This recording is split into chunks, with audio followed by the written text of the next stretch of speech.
most people today really come to their belief systems? What about your friends and my friends, or your children and my children? I believe today they come to their belief systems by an invasion of the imagination through the arts, which is a second level in philosophy. The existence of God is not a new debate, but the stakes are just as high as the ideological battle rages on, and the implications are crucial. From law to morality to our own eternal existence, everything crumbles with God out of the picture.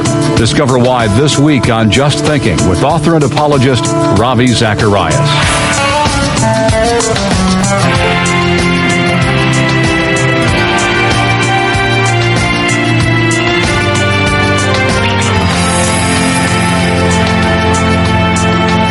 On April 8, 1966, Time magazine bore a cover with the question, "Is God dead?" in bold red text on black background. 40 years later, many are asking that same question. Culture continues to debate the existence of God, and the attacks from those wanting to bury the idea of God have become more prominent and more volatile in recent years. This week on Just Thinking, we're airing a fascinating series by Ravi Zacharias that was originally delivered at Harvard University. Let's listen in as he dismantles the philosophy of atheism in his message, "Is Atheism Dead? Is God Alive?" I recall many years ago, as a teenager, trying to do some reading in my living room in New Delhi, India, and completely surprised to listen to the words of a song that was being narrated with a kind of an Eastern chant in the background, and it was being very clearly spoken out. The words were under the refrain or the chorus, "Who will answer?" And Ed Ames was the narrator, and this is the way the words went. He said, "From the canyons of the mind, we wander on and stumble blind, wade through the often tangled maze of starless nights and sunless days, hoping for some kind of clue, a road to lead us to the truth. But who will answer? Side by side, two people stand together, vowing hand in hand that love's embedded in their hearts, but soon an empty feeling starts to overwhelm their hollow lives, and if they ask the hows and whys, who will answer? Far upon a distant hill, a young man's lying very still.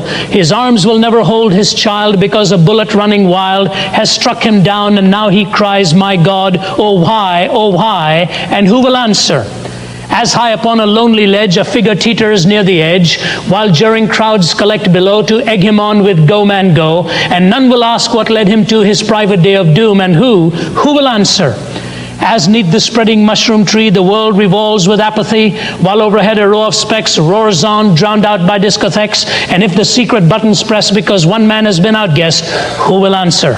And then this verse, "Is our hope in walnut shells worn round the neck with temple bells, or deep within some cloistered walls where hooded figures spray in shawls, or high upon some dusty shelves, or in the stars, or in ourselves? Who will answer?" And the chorus goes, "If the soul is darkened by a fear it cannot name, if the mind is baffled when the rules don't fit the game, who will answer? Who will answer? Who will answer?"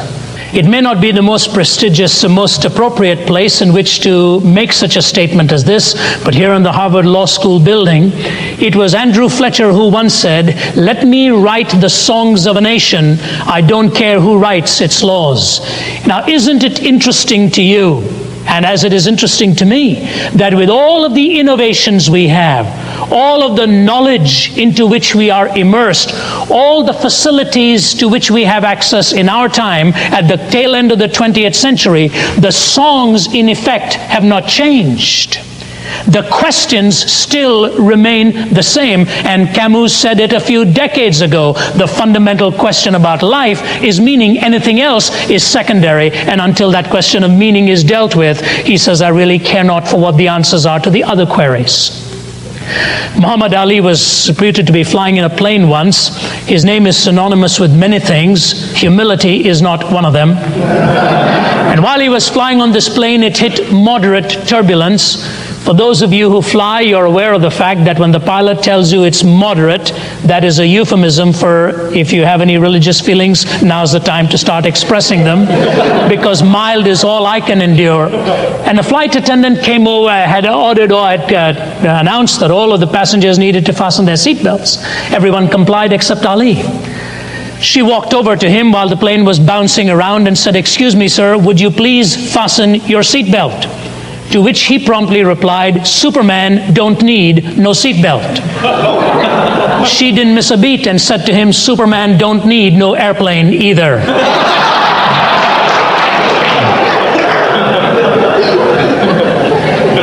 In many ways, assuming ourselves to be super people, somehow having conquered some known mountains in our time, we have assumed we do not need the security or the seatbelt of this fundamental question.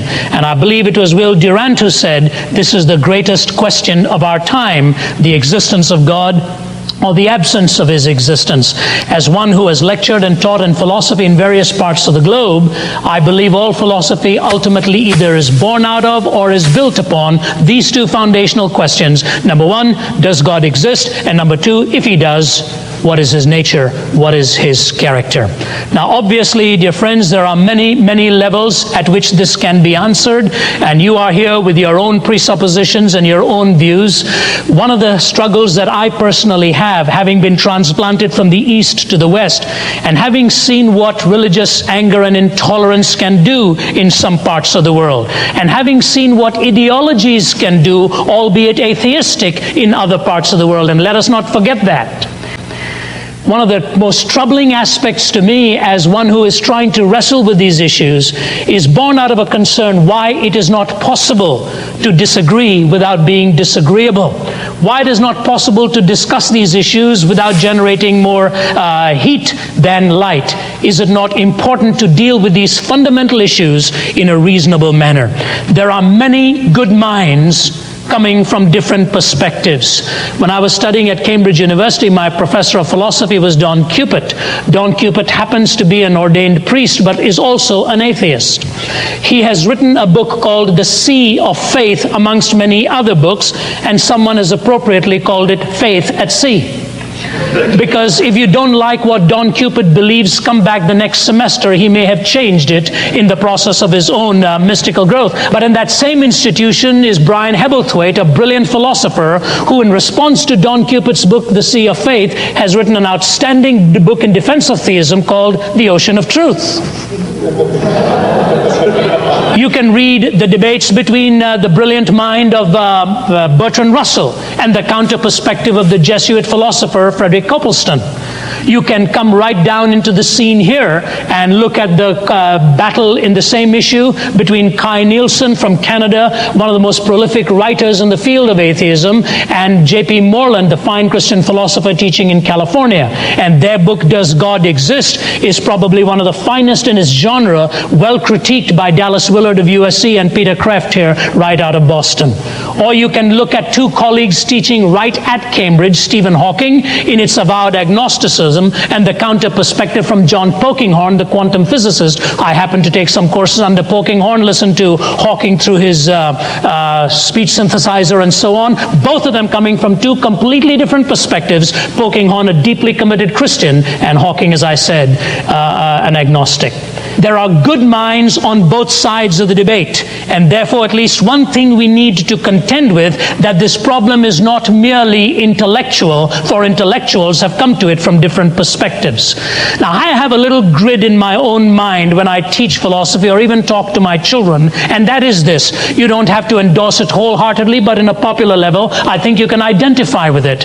Philosophy, or my belief system, basically comes to me in one of three possible ways.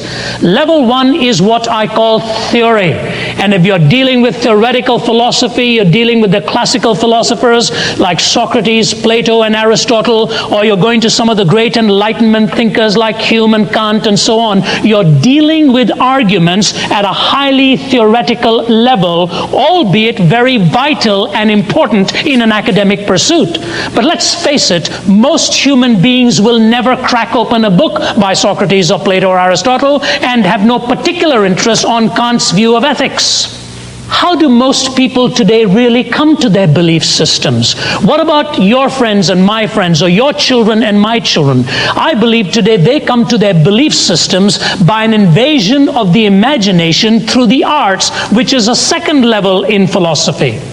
One of the reasons that existentialism gained such a strong foothold in many parts of the world, particularly in Europe, and captured the imagination of the university students of the 60s and 70s, whether it was Sartre or Camus or so on, it was because they came to the thinking process through the avenue of the arts.